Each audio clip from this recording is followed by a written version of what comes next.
Ron, like I told you, you are here as a suspect. I'd love to hear your side of the story. You tell me what happened in there. I just knew things were going to get ugly. I didn't think that nobody was going to get shot. Yeah. Do I have to sign this? Yeah. No, I did definitely want to forward it. Okay. And they started fist fighting, and I ran off the door. Just hours ago, this woman, Angelique Campbell, and her boyfriend Darren Gills took the life of 25-year-old Jordan Boxley. Now, they think they can get away with it, all until one of them breaks. We have the text message of you offering to set him up. It's my fault. And as Angelique turns on Darren, detectives will discover a series of clues that prove what happened to Jordan was no simple accident. Jerome really wanted me to him, not kill him. He wasn't supposed to shoot him. What you told us today, is that true or is that a lie? In the early morning hours of June 12, 2021, police in Galveston County, Texas, received a frantic 911 call from Angelique Campbell. She claimed that her baby daddy, Darren Gills, had shot her ex, Jordan Turney Boxley. When police arrived at Angelique's trailer, they discovered 25-year-old Jordan deceased from a single gunshot wound. Jordan was a kind, gentle soul who had just earned a bachelor's degree in finance. He was eager to get into real estate and spend every free second with his large family, who he loved. But tragically, that chance was taken from him. Detectives quickly brought Angelique and Darren in for questioning to find out why. The following footage was provided to us by the Galveston County Sheriff's Department. Today's date is Saturday, June the 12th, 2021. The time is 5:59 a.m. I am Detective Rimmer with Galveston County Sheriff's Office, Criminal Investigation Division. Also with me, It's Detective Angelica Uval, also with Criminal Investigation Division. if you would introduce yourself with your name and your date of birth, please. I'm Angelique Campbell. My date of birth.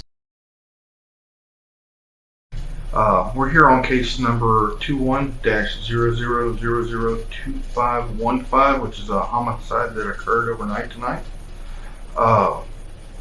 We are at the Crystal Beach substation in Crystal Beach, Texas. Angelique, what is your address? You don't know it? I just moved there like 4 or 5 months ago. Do you know what the street name is? West Canal. West Canal. And do you know your trailer number? I think it's 5 or 6. 5 or 6? Okay. Sorry. So if the property owner said 6, that would be accurate? Yeah. Okay, alright. And who currently lives in that trailer with you? Just me and my daughter. That's right. Angelique here has a 3-year-old daughter, the result of her 4-year on-again, off-again relationship with Darren Gills. Though she'll explain their relationship as stable, in reality, it was anything but, with several breakups throughout the course of their young relationship. Oh, and a murder. Not exactly what I'd call a fairy tale ending. Angelique, you called 911, right? Okay. So what happened this morning that caused you to call 911? I had it's an ex-boyfriend, but he's not recent. I haven't been with him for over 4 years before I got with the father of my child. What's his name? Deron Gills. Deron Gills? Yes. Okay. I let Jordan Boxley, he wanted to stay the night at my house, but I told him he couldn't because Deron works there. Mm-hmm. So he'll be there roughly around 8 in the morning. Just to clarify it for the video, Deron Gills is the father of your child? Yes, that's all. And your recent ex-boyfriend? Yes. And Jordan Boxley is an old boyfriend? Yes, but he's like constantly kind of kept in touch with me. Mm-hmm. So we still talked or whatever. Okay. So he wanted to stay the night, and I told him he couldn't. He stayed the night about 2 weeks ago, I think it was. Mm-hmm. I told him he couldn't stay the night, but he can come over. He didn't get there till like 2 o'clock in the morning. I was ready to go to sleep. This morning? He had in his head he was staying the night, so I was like, okay, just make sure you're gone in the morning. He said he had to work at 7 in the morning. So 2 o'clock this morning? Yes, 2 o'clock this morning. He said that he had to work at 7 o'clock in the morning, so he would be gone before Deron got there. Okay. He wanted to smoke when he first got there. I was ready to go to sleep. Mm-hmm. I didn't really want to smoke. I had already smoked. But what does he want to smoke? Weed. And did he bring that with him? Yes. Okay. And he actually rolled a blunt and then lit the blunt, and came out of the bedroom and I came and smoked with him. Mm-hmm. After we finished smoking the blunt, I had a twisted tea I was drinking. Mm-hmm. I finished drinking it. I was ready to go lay back down. Again, I already told him I was tired. It's 2 o'clock in the morning. So I was trying to go to the room, but he started kissing on me and touching on me. And he started kind of, and I felt uncomfortable and I asked him to stop. I told him that I wasn't in the mood. Yes. Mm-hmm. I told him I wasn't in the mood. And he kind of himself on me, he still kept touching me. And he started pushing me to the bedroom. Well, he got me to the bedroom. He's obviously stronger than I am. And I just kept telling him I don't understand why we can't go to sleep and maybe do it before you go to work in the morning, I was not in the mood at all. He laid me on the bed and he didn't lay me on the bed. He pushed me against the bed. I wasn't laying all the way on the bed. I was leaning up against the bed, and he still was trying to touch me. And as he was in the process of that, he didn't ever do that, but as he was in the process of that, I could hear the door unlocking, and Duran walked in, and he was like, "What are y'all doing?"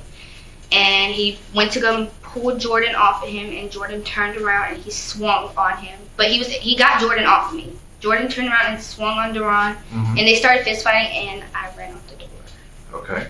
If you're going to give detectives a scripted response, the least you can do is throw a little acting in there. Angelique, however, seems totally unfazed by an ex-boyfriend reportedly putting his hands on her, and another ex-boyfriend then attacking the first one. I don't know about you, but even having 2 exes in the same room would be enough to have me screaming or crying in the interrogation room. It's worth noting that Jordan did not put his hands on Angelique like she is claiming. In fact, it wasn't even Jordan who was begging to come over the night of his murder. It was Angelique begging him to come over, and the reason is more sinister than anything you're thinking. You said that Darren unlocked the door. He's got keys to your trailer still? Yes, okay. But he hasn't been living there? No.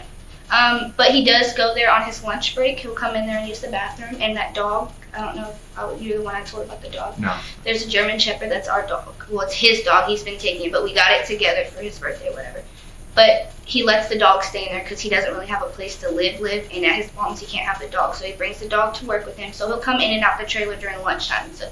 But he hasn't been sleeping there now. Okay. Well, I haven't been there the past 2 days. I just came back yesterday. I've been in Liberty with a friend. So if he has slept there, I wouldn't know. But I don't think he has. Okay, but he's not supposed to be sleeping there yet? No. Okay, so they started fist fighting and you ran outside. So what happened after that? I knew stuff was going to get bad. Why did you know stuff was going to get bad? They both don't like each other. Mm-hmm. He's obviously, we're in, I guess you could say, Duran's territory because, he was living there. So maybe he felt like he wasn't supposed to be there even though I let him come. Mm-hmm. They were yelling at each other. I don't know how nobody didn't hear. I just knew things were going to get ugly. I didn't think that nobody's going to get shot. I knew Duran had a gun on him. I just thought they were really going to have a really bad fist fight. Mm-hmm. And I don't like blood. I don't like any of that. I didn't even go in. I walked right inside, and as soon as I seen Jordan laying on the floor, I ran out of the trailer. I didn't see his face or any. No, I can't. I'm not a blood person, so I ran out of the room because obviously they were punching the heck out of each other. Mm-hmm. And I ran behind the trailer, and I heard a gunshot. And I went to come right back around the trailer, and I thought I seen Jordan coming out of the trailer, but it was Duran coming out of the trailer. And he told me that he shot him, and he asked me if I was okay. I'm sorry, Duran told you he shot him? Jordan. Okay. He asked me if I was okay, and he did ask me if Jordan had, and I let him know he was trying to, but he didn't. You stopped him from doing that. And he gave me a hug, and he told me he loved me. Then he went back inside. But I was in the process of calling 911, when he was running outside already, because I already knew something happened. I heard the gunshot. How many gunshots did you hear? One. Just one? And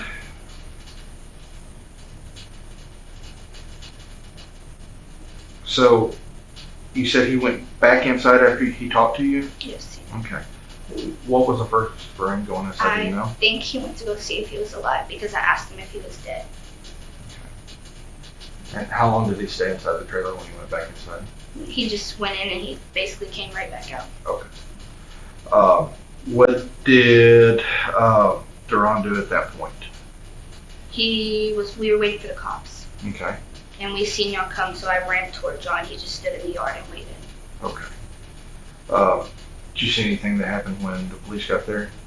No, I got in the back seat and I covered my ears. And I had to calm myself down. Okay.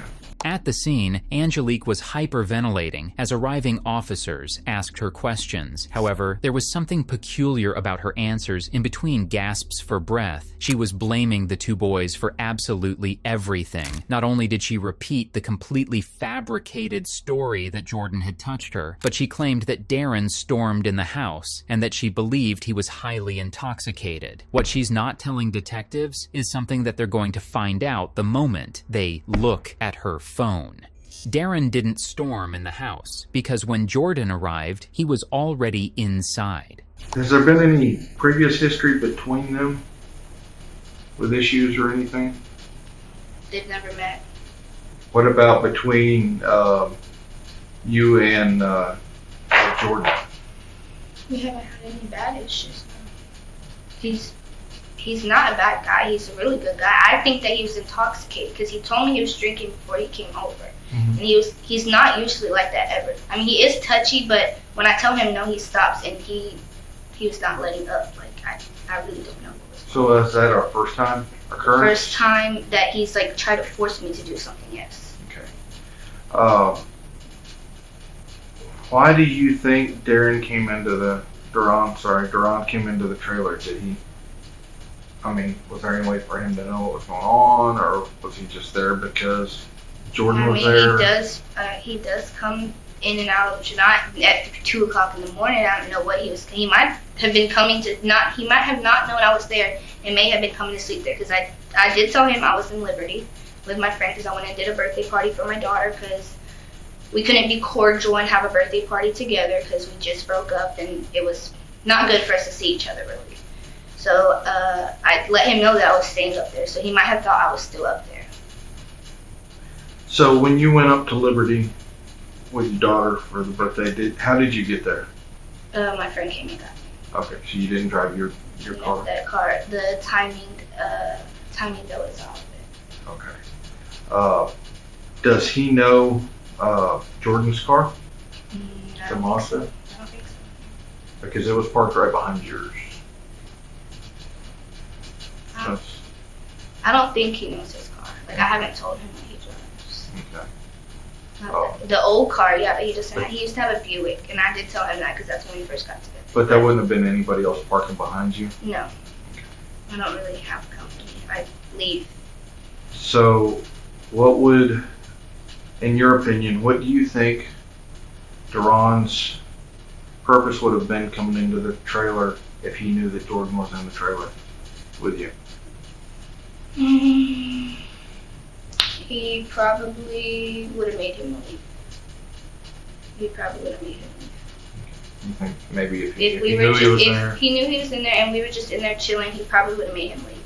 He's not a physical, he's not an abusive person at all.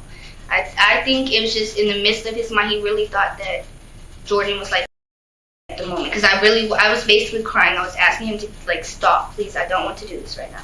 And I don't know if he heard me or not. I'm not going to say he did because, like I said, he opened the door and I was already in the bedroom. And there's an AC in the bedroom. Were you being loud or just kind of moderately? Or I wasn't screaming for help, no. But I was being pretty loud. I was trying to make it noticeable that I was not in the mood. Okay. Did any other neighbors come outside? Not until I was running to the police. Okay. And I know we talked about this on scene, but I saw that you have a video camera above the door of your trailer. Does that work? No, I unplugged it. When did you unplug it? About a month ago. Like when me and Duran stopped talking, because he lived there for about 2 weeks before he actually moved out. Mm-hmm. And when we weren't together, I was sleeping on the couch and he was sleeping in the bedroom. Mm-hmm. I unplugged the camera so he couldn't see who I had come over or when I was home or any of that. Okay. I was being petty. Okay. Did y'all? No, it happens with relationship breakups. Had you and Duran had any issues? We've been being pretty content with each other for the sake of. So no physical, no issues like that at all? No, sir. Okay. Anything you can think of?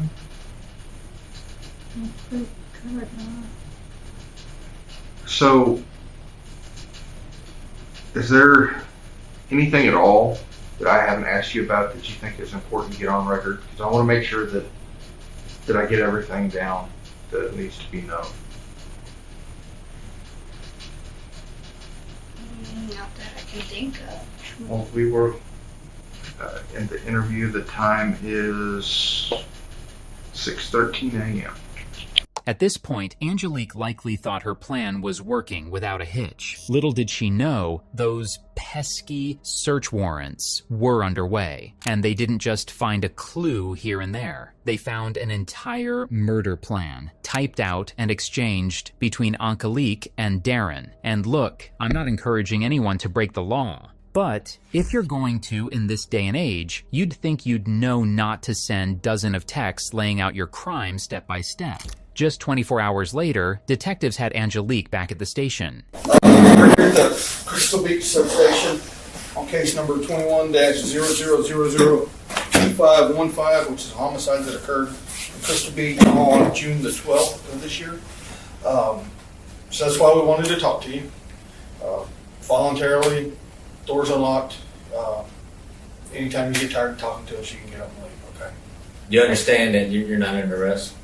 You understand anytime you're done, you're free to leave, or if you don't want to answer something that we ask you, you don't have to.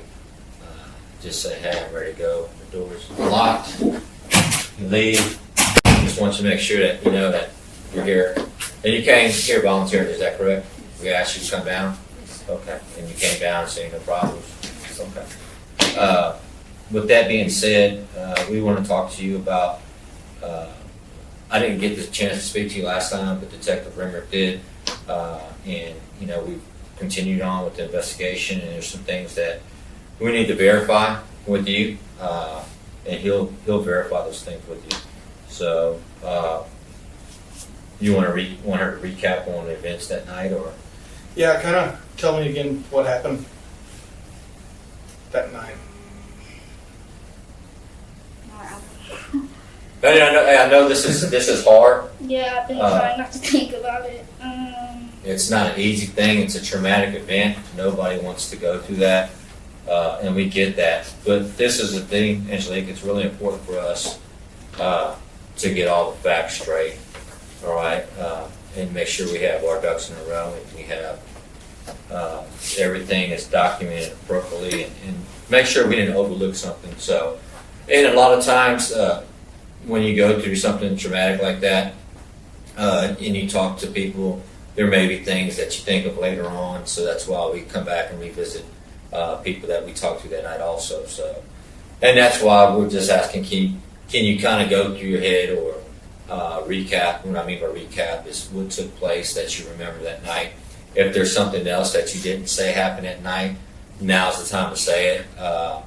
And that way, we get all the facts straight when we're doing this. We take this job very seriously and these investigations very seriously, especially when somebody is dead, okay, or has been killed. So, with that being said, can you walk us through those events that night? Jordan wanted to come over. It was really late at night. He said it's going to take 3 hours for the ferry. I told him, okay, whatever, he wanted to come. He called me whenever he was getting on the ferry. I waited. I fell asleep, and he texted me whenever he got there. He knocked on the door. When he came in, I was ready to lay down. He wanted to smoke, so I let him smoke. I tried to get him to lay down with me, and I think that he was drunk. I'm not 100% sure. He did tell me he wanted to go have drinks, but he was touchy with me. And I told him that I was ready to go to sleep. I was supposed to work the next morning. Okay. And we made our way to the room, and I remember Duran unlocking the front door, and he was going on, and he went to pull Jordan off of him, and Jordan swung on him, and they started fighting. I ran outside of the trailer. I was actually in between both of the in the back of the trailer, in between the trailers, and they were fighting, and Duran told him to get the F out, and I guess he didn't leave. I wasn't inside, and I don't know what was said between them two. I do remember hearing him scream at him for him to leave, and then I heard a gunshot, and I called 911, and while I was on the phone, Deron came outside, and he told me to call 911 that he had shot him, and then the police arrived. Well, they took a long time to come, but Okay. eventually they arrived. I never went back inside to see if he was alive or any of that. That's probably wrong of me. No. No, that's understandable. Can you kind of, when you walk into, I made the scene that night, when you walk in the trailer, you walk into there's the kitchen, and then there's like a chair and a table, right? Yeah, there's a table, and then there's a couch, and then the TV's in the back by the deep freezer. And then there's the bedroom in the back, okay. So where, you said y'all smoked, and I believe there's some marijuana on the table? Yeah, we smoked at the table. Okay. And then you said you were tired because you had to work the next morning? And it was already like 2 o'clock in the morning. Okay. And you said something about going back to the bed. You went back to your bedroom by yourself, or? No, he was walking me to the room. Okay. So up until that point, there was nothing really physical or disagreements between you and Mr. Boxley? Just that he was touchy, and I was not trying. But y'all had an intimate relationship prior to, Yes. in the past? Yes, we did. Okay. And you asked him to come over, or he asked you to come over? No, he asked me to come over, and I told him that he could come over. Well, first I told him I didn't know, and then I told him that he could. But I told him he had to be gone by 7 because that's where Deron worked, was for the guy that owned the trailer park. Okay.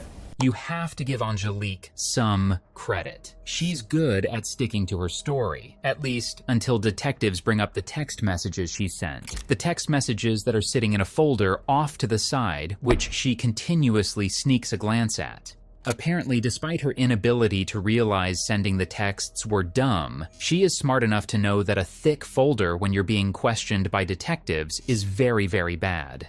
I guess how did Deron get there? What time did he get there? And I don't know. how did he open the door? He has a key to the trailer. Okay. And just so I'm correct, you and Deron were together, correct? Mm-hmm. And correct me if I'm wrong, because you know that. It's about 2 weeks prior y'all had It had been almost a month since we had been broken Okay, so you were separated from up. Yeah, Deron. he wasn't even living in the trailer. Okay. He just came there on his lunch break. I mean, he did come when he wanted to on his lunch break and stuff because we have a daughter together, so he would come there whenever he could. Did y'all consider yourselves husband and wife? Yeah, for a while. So that night,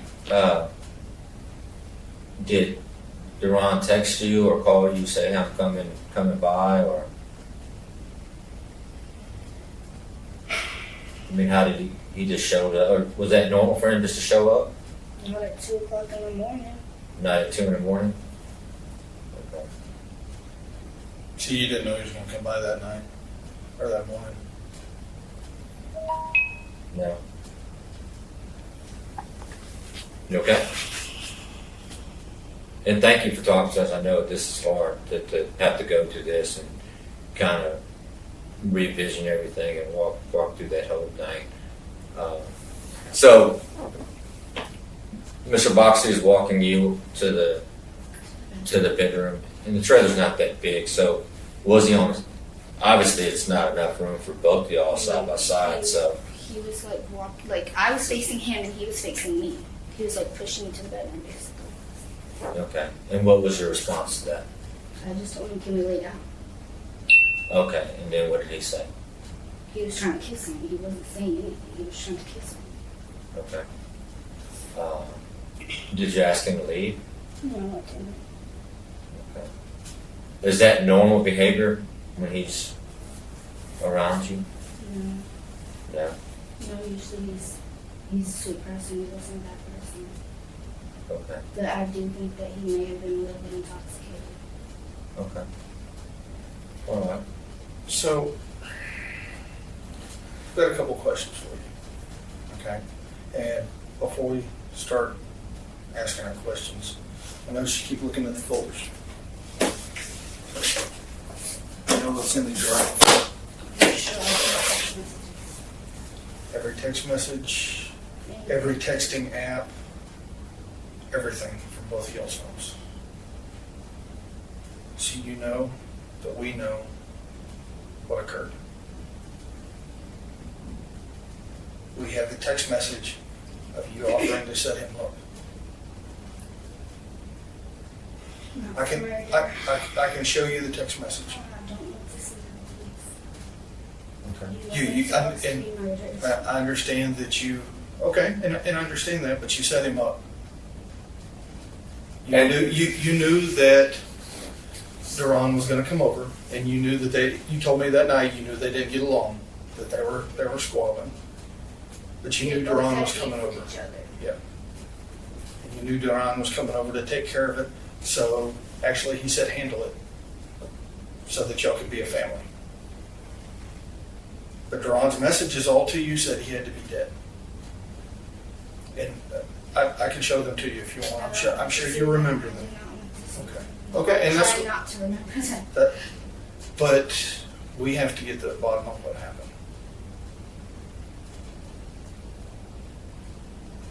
And now's the time that we're offering you to give tell the your truth. story, the actual truth. Because we've got a lot. We've got more than enough. And that's no bluff. But we didn't come knock down your door with a warrant. We did come to ask you to tell us everything that happened without leaving anything out. And if I don't talk, I'm going to go to jail.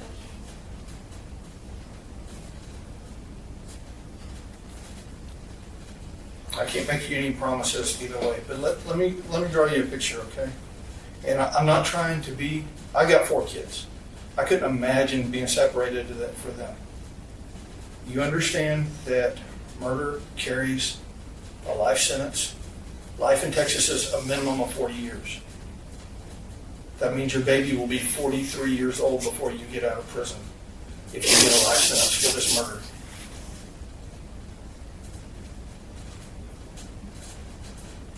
I think we're looking for the truth, and I know you're not a bad person. I think you've made some poor decisions, and may not have been out of love for Duran. I don't know, but like Detective Brennan said, we didn't come just to arrest you.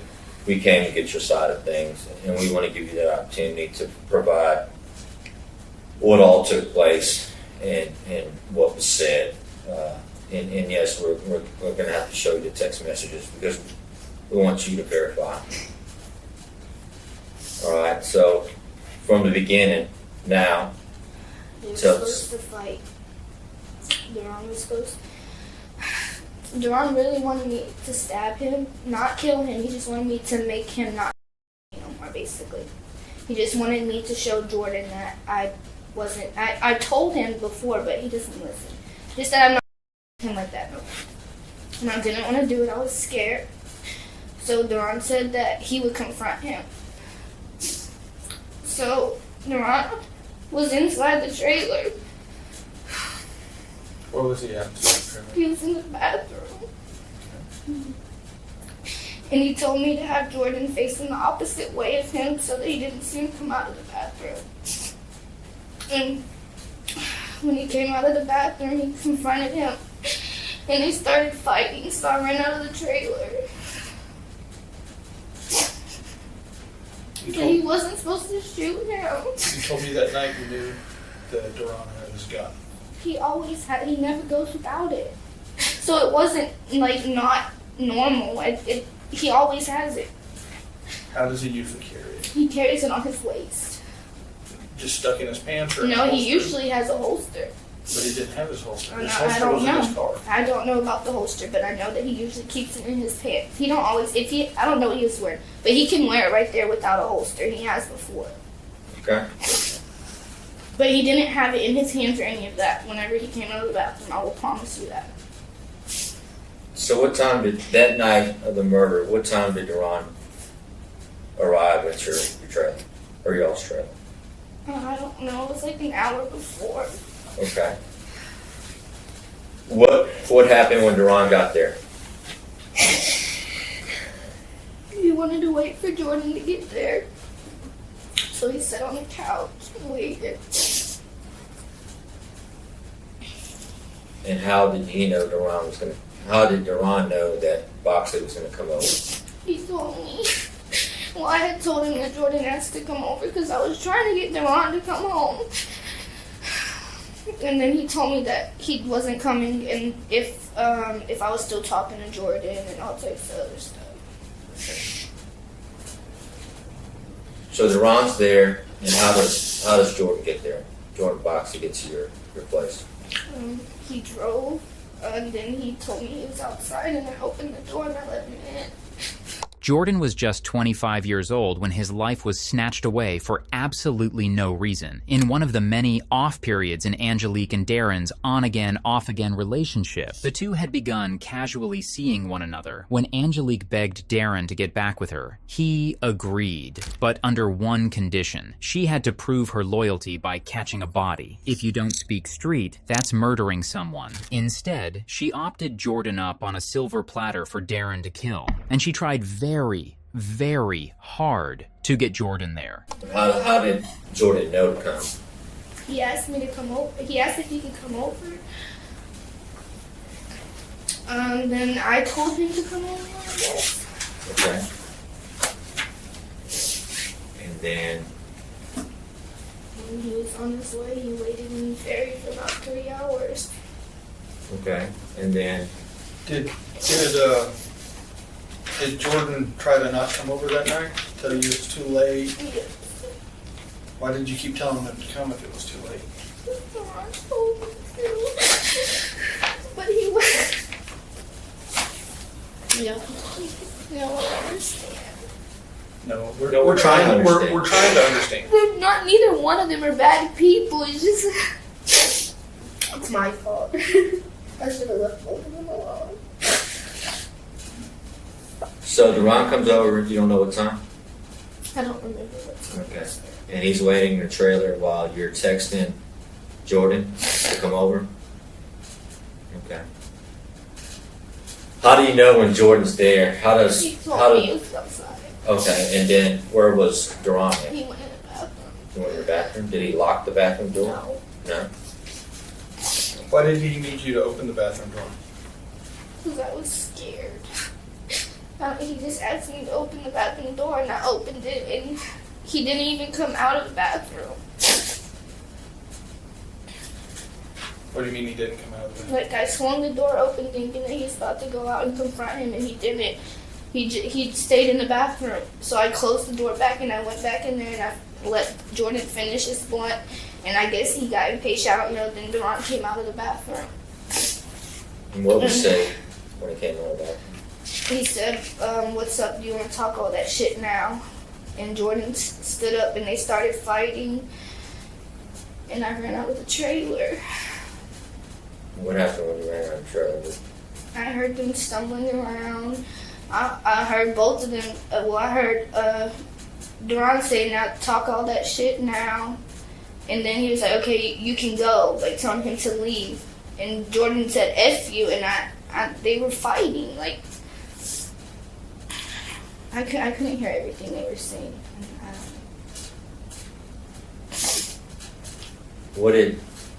How many gunshots did you hear? One? What happened after you heard the gunshot? I called 911. And like a few moments later, Duran was coming out of the door to tell me to call 911. Okay.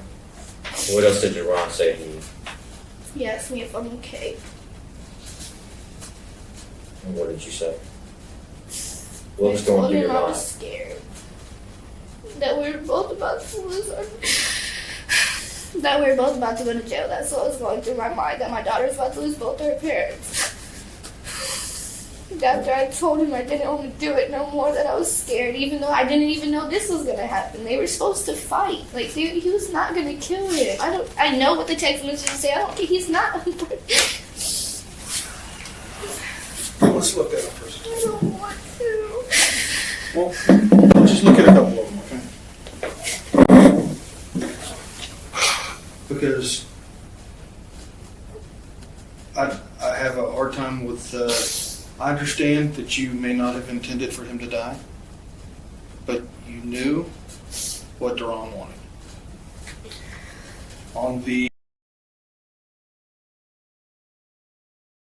Deron, my baby's birthday. you said, "What can I do to have you back in my life?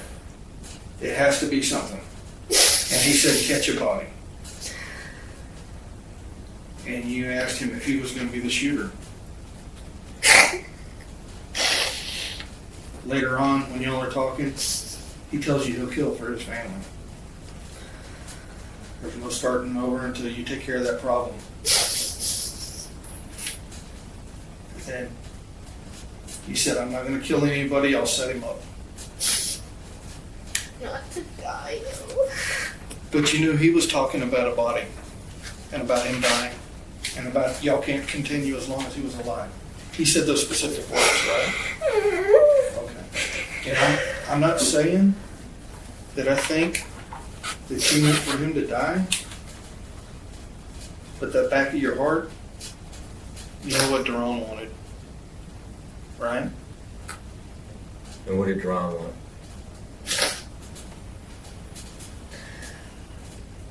He wanted me to stop talking to Jordan, but he wanted him gone. Gone like how? Talks about you stabbing him. No, not. He told me on there. He said I didn't have to kill him if y'all read the messages for the stabbing part, but that's not me. I'm not. I understand. You tried to set him up on the night on your daughter's birthday. And he couldn't come over. He was doing stuff with his mama, you said? And then you said he wanted to chill with me, said his mama was tripping. Yeah, I remember that. Okay. And then you told him Friday. And that's the day that you set him up. And that's the day Boxley came over to your house. And all of this happened. It was on that Friday. Tragically, the 12th wasn't Angelique and Darren's first attempt at taking Jordan's life, despite Angelique's insistence that she didn't think he was going to get murdered. But when there are texts about knives, guns, and catching a body, well, she's not fooling anyone. But wait until you hear what she used to fool Jordan into coming over, because it's as cold and callous as can be. On that Friday,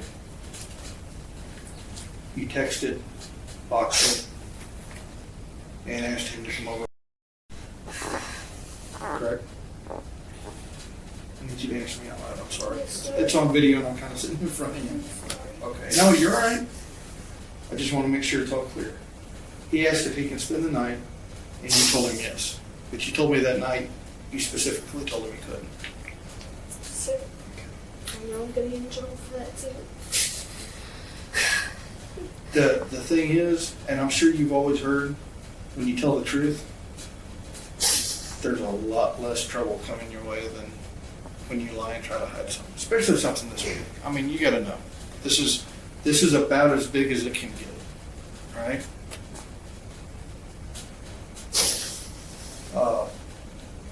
So he's tripped. A couple times he tells you. He said he was thinking about it right now because he had to work at 7 o'clock the next morning. And he told him to come on. Told him later, if you're going to bed now, I can let him know so I can go home. He said, no, I'm up. Later he says, are you going to stay up? Because he said it's 3 more hours. I can come another day. I'm down to wait. He told him, come on. I'm good. I'm up chilling. He told me that he entered with a key, but we know he was waiting inside. Right? Okay. You told me that Deron didn't know you were coming home that day because you were supposed to be in Liberty, which is true. You were supposed to be in Liberty, but on the 11th, on that Friday, I came home. you texted Deron, told him you were on your way home, so he knew you were back. So,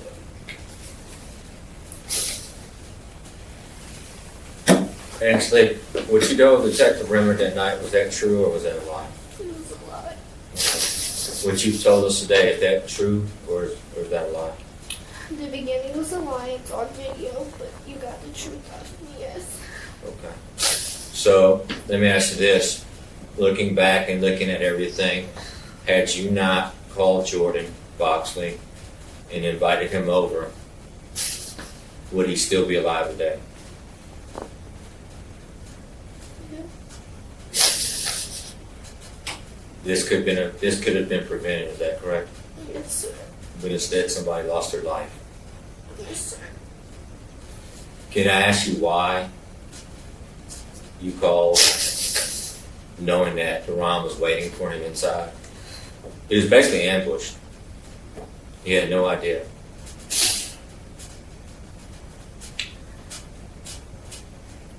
Yes, me too, so I did.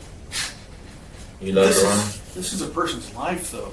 I didn't know he was gonna kill him, I swear. I know he talked about, but he's not about what he talks about, ever.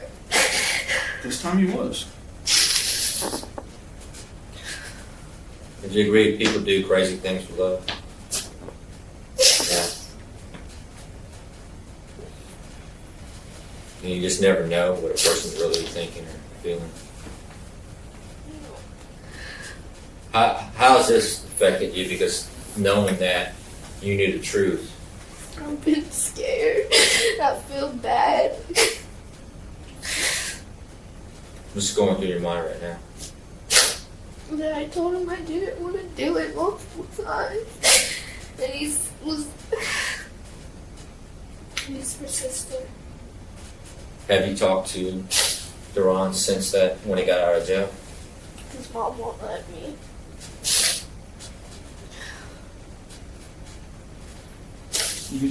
You understand, and I understand what you're saying. I do. But there's a point where you have to say, this is a really bad idea, I shouldn't do this. But all of the messages that we've got all point to you being 100% in agreement with him. There's nothing in there, and trust me, I looked. I read through all those thousands of messages looking for anything from you that might show that you were under duress, that he was forcing you. I didn't find that. I wanted to find that, but I didn't find that. You understand also that Duran got on a $150,000 bond, and his mama and daddy got him an expensive lawyer to try to beat this.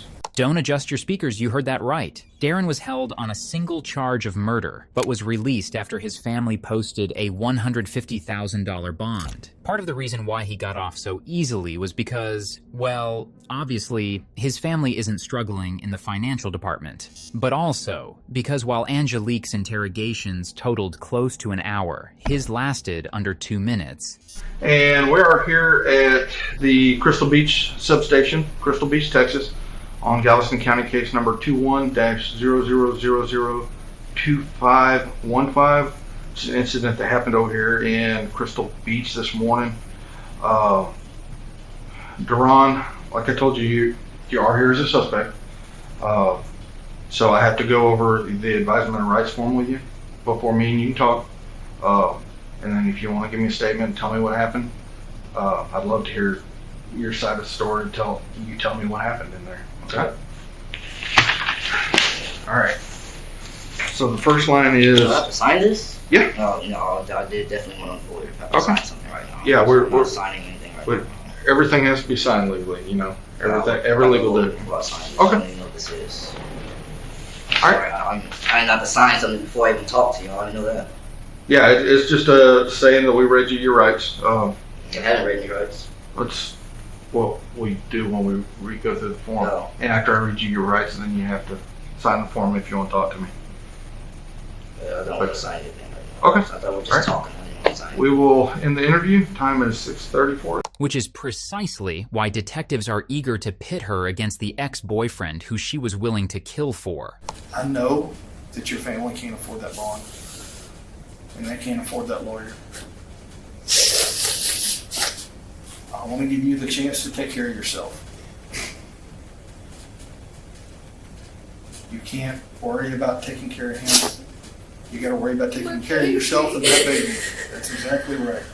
That baby needs to be your prime focus, and to take care of her, you've got to minimize as best you can the amount of time that you have to do so that you can come back and help her grow up, watch her grow up, and help her grow into a young lady. Were you inside a trailer when Duran shot Jordan? No, sir. I think I would be way more traumatized than I am if I was inside. Did you ever go back inside after the shooting? I walked around the trailer and I looked in the door and I seen his body laying on the ground, so I didn't go inside. Do you remember when they put the bags on your hands? The bags. Oh, to Okay. see if I had gun Yeah. residue, I told the lady that I had Duran's phone in my hand, so there probably was gun residue on my hand. And she said they were expecting it to be on my hands. I took his phone. The cops got his phone from me. I was on the phone with his mom after he called her. Okay. So that's how it got on my hands, if you're curious. Again, is everything you told us true and correct? Yes, sir. Is that the absolute truth this time? Yes, sir. Like Lieutenant Villarreal said, this is your one and only. This is your last chance to give us everything, and that's what we're trying to get from you as a complete story. If there is anything that we need to know, or we haven't asked you about that's important, now's the time to tell us. Because later, it's all a moot point. Now's the time to come forward and give us everything. That is what I hid, that he was inside of the trailer when it happened. And that you called Jordan to come over. And basically, you set him up to come over. Yes, sir. And we can't make you any promises, and we're not making any promises. No. But it's important that you told us the truth, because when we call and we're making these decisions, it's good to know that we're giving them the full truth this time, okay? Yes, sir. All right. If you had to do it all over again, would you do it differently?